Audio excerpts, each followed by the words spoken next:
لكن فائدة من الفوائد العظيمة اللي هي البامية.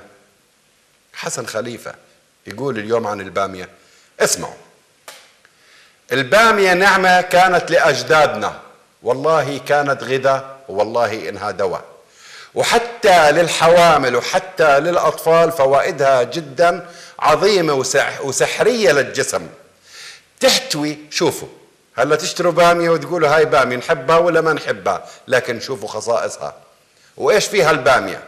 بتحتوي على بروتين، وأيضا فوسفور للدماغ، وأيضا زنك اللي تدوروا على فيتامينات الزنك للعيون والشعر ومشاكل الجلد وحب الشباب. أيضا فيها ألياف ومواد رغوية اللي تحسوها ولامية لما تطبخوها. حتى البامية الخضراء لما نطبخها ما شاء الله نشوف هذه المادة الرغوية فيها. حتى إذا أخذناها مجففة وطبخناها موجودة فيها المادة، ليش ما نشفت وصارت موجودة فيها؟ إذن عظيمة الفائدة لأبداننا، لأنه بتحتوي على الحديد للي عندهم فقر الدم. أيضا مفيدة بفوائدها العظيمة لأنه فيها الكالسيوم المفيد للعظام، واللي عندهم مشاكل العظام وعندهم هشاشة العظام. وأيضا فيها البوتاسيوم. طبعا الناس الشعبيين ما يعرفوا إيش البوتاسيوم، إلا يعرفوا الحديد فقر الدم، والزنك ما يعرفوا إنه للجلد وأمراض الجلدية وحب الشباب والحبوب والأمراض التناسلية. فبالتالي تستفيدوا من هالنعمة الموجودة فيها. والله فيتامين رباني طبيعي موجود في هذه النبتة اللي هي البامية.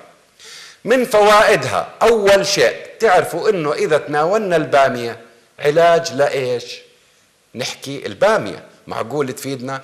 إذن هي مفيدة جدا للي عندهم الإمساك، صحيح مسهلة للي بيشتكوا من الإمساك الشديد والمزمن، وبتنظف المصران الجهاز الهضمي والقولون، ومفيدة جدا للي عندهم القولون والقولون العصبي، وأيضا قرحة المعدة. لكن اسمحوا لي، كانوا أجدادكم زمان اللي عندهم مشاكل بالجهاز الهضمي وحرقة وأسيد يطلع على الصدر وما يعرف ينام، وكانوا يقولوا البامية علاج القرحة. بس كيف؟